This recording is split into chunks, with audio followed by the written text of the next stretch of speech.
Stop the insanity. Get your focus back onto what really matters in life.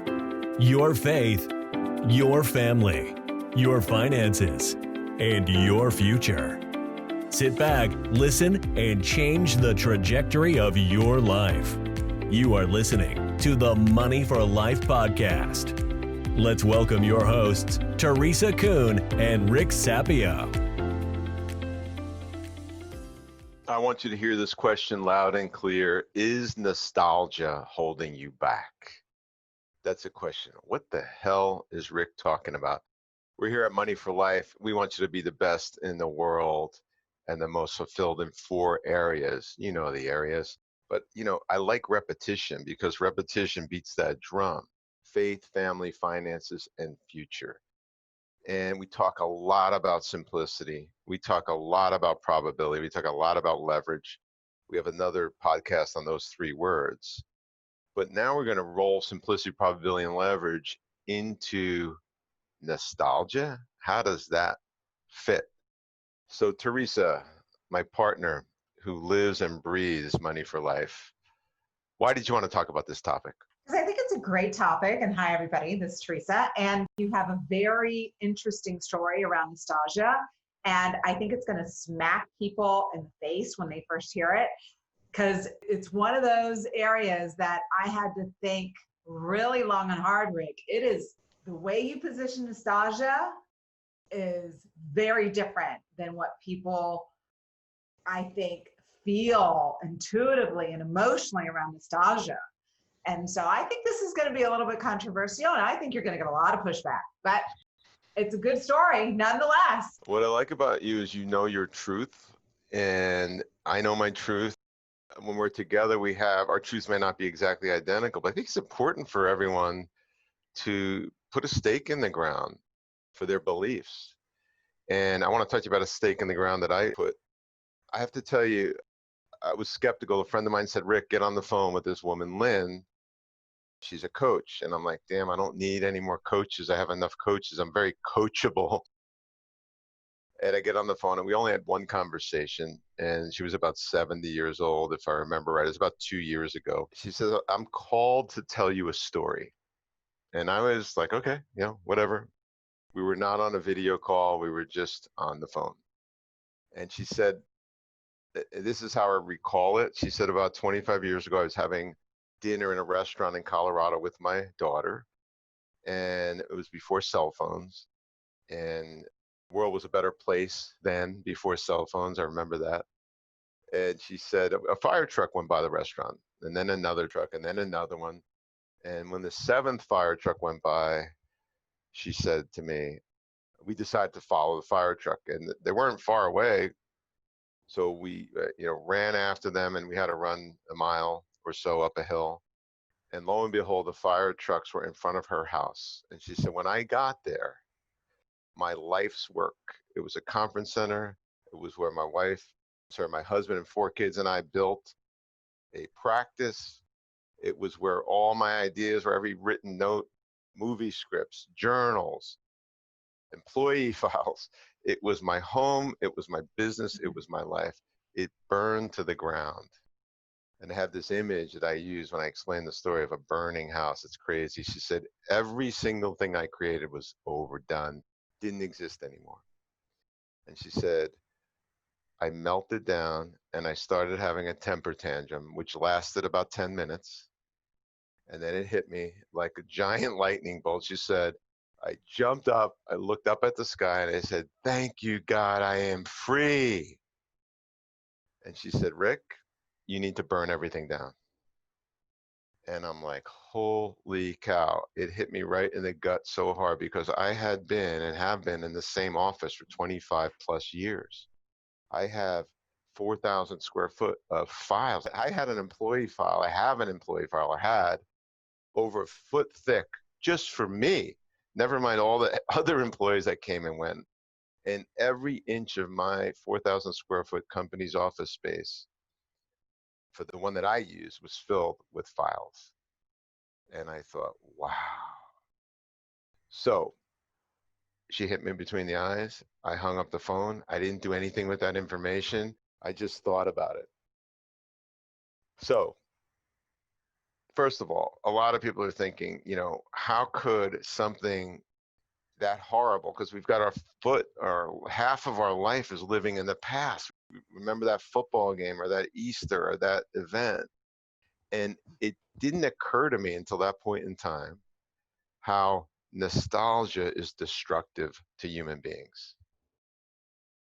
So Morgan, this one's for you. So Teresa, think of like a really good challenging comeback for that. So like I take issue with, or something that has me explain it. Rick, I get what you're saying on the one hand, but on the other hand, I think of my house burning down, me not having an opportunity to get stuff out, right? My wedding pictures, my baby pictures, the stuff that I don't have on the cloud, like my jewelry, that may not be expensive, but I have, sentimental value, stuff my mother, my parents have given me, my friends. Rick, you're telling me that on purpose, I should consider burning it down. I don't mean insurance fraud. I mean just getting rid of my past completely and totally. That's what I'm saying. Now, I'm asking you to consider a perspective. So let me share mine. I grew up in North Jersey. My grandmother, Pasqualina Barone, was the same age as Frank Sinatra. And I grew up hearing about Frank Sinatra constantly. I never met the man, but I hated him.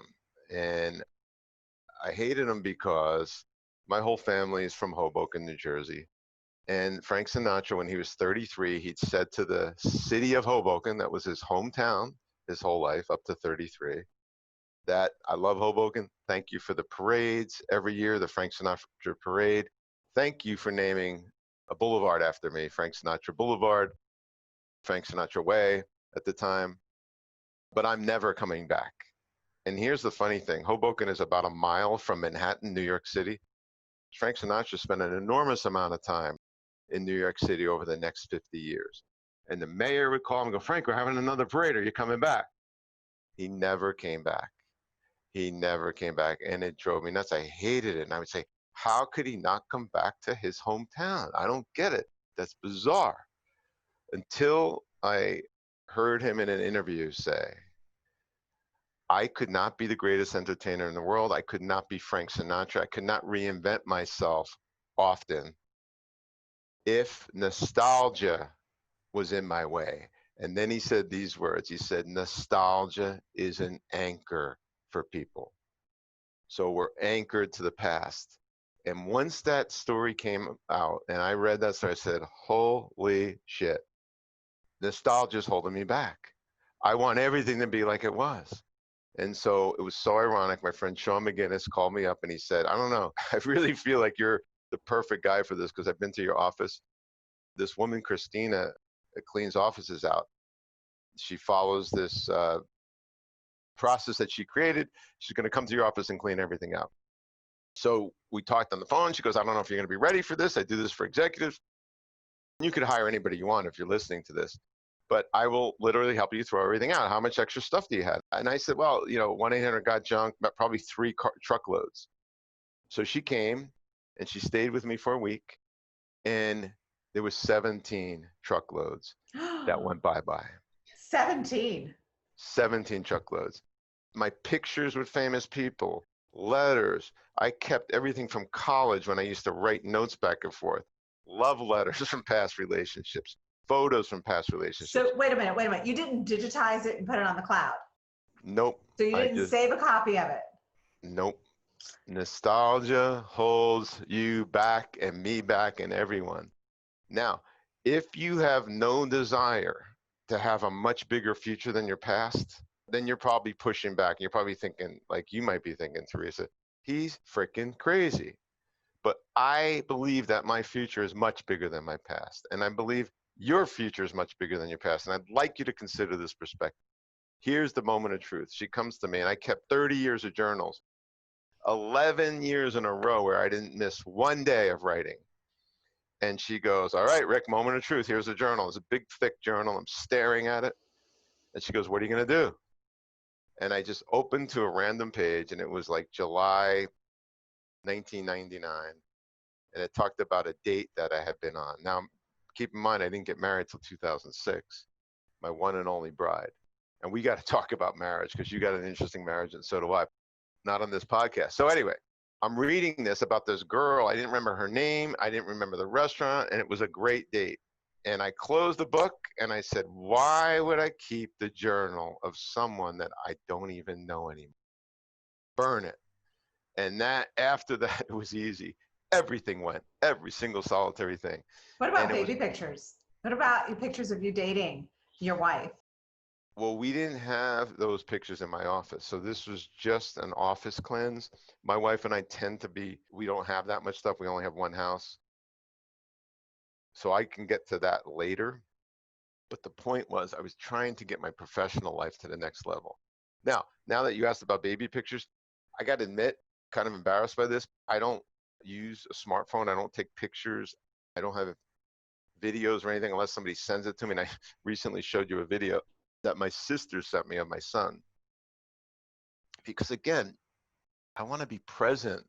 I feel like I'm a vessel, bring information to the masses. And, if you're spending half your life looking at old pictures and looking at old videos, I just don't have time. I've been all over the world and not taking any pictures. Now there's something either really wrong with me, or there's something like, wow, he's been all over the world with no pictures. That means he was probably present wherever the hell he was. So I have to tell you, the lead up to me doing all this, which was about 3 or 4 months, was disconcerting and uncomfortable. But the second the stuff was gone out of my life and my office was, opened up, you're in the office. Doesn't it seem like you're kind of in a conference center and you're free to do whatever you want? It changed everything. My life from a business perspective became an open slate. Now let's shift to the personal life. She said, you got to lose 30 pounds. You got to get a new car. You got to get a new wardrobe. You got to throw everything out at home. And so I literally. This was the minimalist, the girl who came in to help you clean everything out. She's giving you this advice.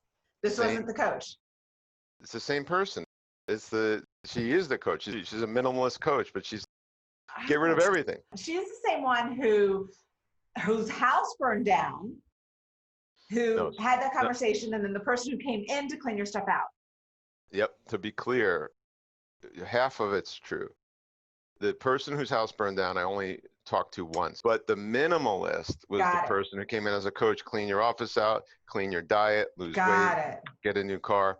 And I'm such a simple person that I made a list of 70 things with her that I needed to change or get rid of in groups. And one of them is, if I have a new life, I got to get a new car. And I hate passionately shopping for cars.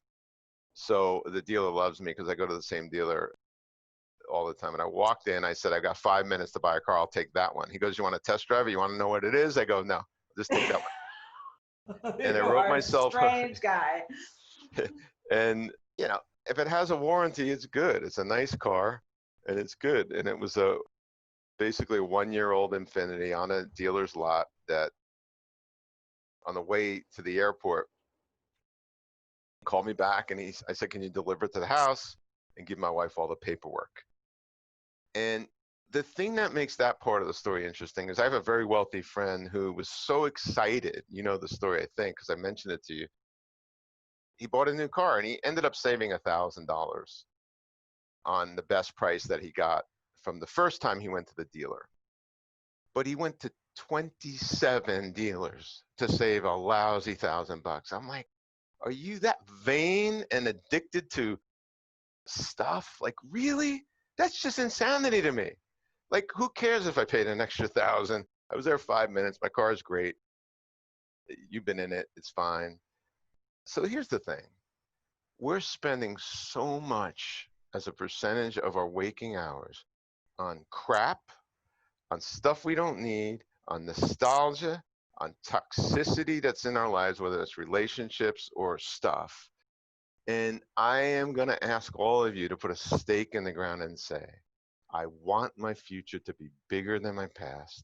I want to clean the slate, and I want to focus on being the best in those 4 areas: faith, family, finances, and future. But the first step is you got to clean the slate. That's what I did. And I have to tell you, I feel great. 30 pounds lighter. I feel great. This office, you're in the office now. Most of the time we do these podcasts where you're in your office in Austin. Could you do that, Teresa? That's a really tough one. That is a really, really tough one. I need to do it. I need to get rid of stuff, more stuff, and I'm constantly trying to get rid of stuff. But what you did and the way you did it, I can see how it could be very, very liberating emotionally. It's like ugh. So yeah, it's something I'm going to consider. I also looked at all the boards I was sitting on. I looked at the businesses I was involved in. I looked at the toxic relationships that I had. I had one family relationship that just every time this person in my family was in my life, I felt a knot in my stomach and it was toxic. And I said, I don't want the toxicity. So I eliminated relationships. I eliminated nonprofit boards that I'm part of. I eliminated real boards that I'm part of. I eliminated investments that I just wrote off. I eliminated everything. And then I was very conscious of what came into my life. And it's been over a year since this project ended. And I have to tell you, it's been the clearest thinking year of my life. And that was ironically when all the coronavirus stuff happened. So I'm glad that all that shit was out of my life so I can go through this crisis with a clear head. Well, I will tell you, as far as my relationships are concerned, I have, if any, I can't even think of any at the moment.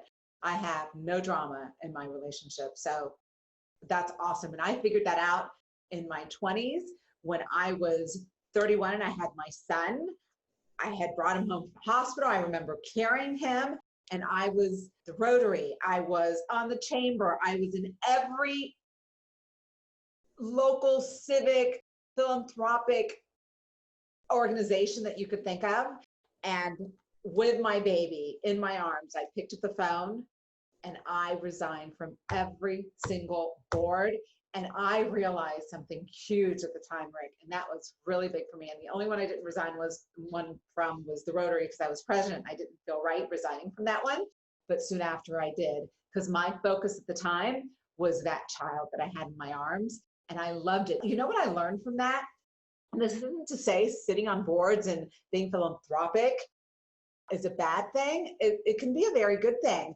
But the person who replaced me was in a lot of those same organizations. And I saw her life for the next 5 years and how crazy she was serving all those different boards and all the meetings and all the stuff that she was doing. And that was me. She was a reflection of who I had been. And I was so thrilled I had made that decision. But for me, it was very easy and compelling because I had that child in my arms, right, to make that decision. But do I need to have a baby in my arms to make the decision to get rid of stuff that I know doesn't serve me? That baby can be my objectives and the life that I want to create. That baby can be my future self, and all that crap that I have around me, right? I can get rid of so I can serve my future self.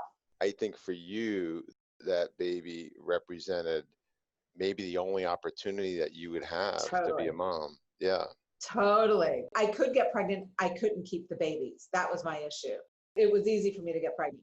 The miscarriages, it was, in my opinion, God's will. But that baby, I mean, there was no way anything was going to come between me and my baby. And it wasn't until I had him in my arms that I realized I have no interest in going to these meetings anymore. It didn't serve my future self at that time. My future self was being the best mom I could be to that child.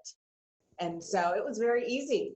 That was a cleansing. And investments, you said something else. You talked about investments. How, and I am so guilty of this, how often do we hold on to investments thinking, just in case, I don't want to cut my losses and move on. And those are anchors. And that's a form of nostalgia. There's many forms of anchors, and I love telling the story about my friend Brett, but he had this assistant secretary, whatever you want to call it, work for him, and he found out she was stealing money. She stole, like, if I remember correctly, about $300,000 from his company, and he had to fire her. She was an anchor. She had to fire her, and he thought about it, knew he had to fire her, so he finally did. After I reminded him every time I talked to him, it was 18 years later. So we always say eternity is the time between when you know you should make a decision and when you actually make it. And when you get rid of the toxicity, when you got off the boards, which you mentioned, when I got rid of all this shit, what happened was it was like I have a brand new life, because you wait and you wait and you wait, and all that consternation to fire somebody or to get rid of a toxic family relationship or to stop a bad habit or to move into a simpler environment or to throw your shit out, the consternation vanishes instantly. And what you realize, you should have done it in the first place. So Rick, why don't you get really crystal clear on what it is that you want me to do and what you want the audience to do? All right, crystal clear clarity. Audience, look at the 4 areas of your life. Look at your faith. Look at your family, your finances, and your future. Look at all that. And then look at your life, your physical spaces, both in your office and at home, all the other homes you might own. Look at your closets. Look at your storage, public storage, which is insane to me. We build more square footage of storage for crap than other countries have for human beings. It's really crazy. And make a list, like I did. I had 70 things on it, of all the things you want to eliminate, and ask somebody to hold you accountable and get rid of this stuff. And you will have this feeling of energy and renewal. And it's almost like you're being born again. I know, I've been through it. The consternation wasn't worth it. Rick, thank you for hitting me in my gut. I do have a public storage bill every month, so that's on my list, and I encourage the audience to do the same. Start writing your list. I've got multiple things I need to write down, so thank you for the challenge, Rick. You're welcome. Everyone have a great day. You have just experienced Money for Life. Implement these strategies today and create a life by design. Have a blessed day.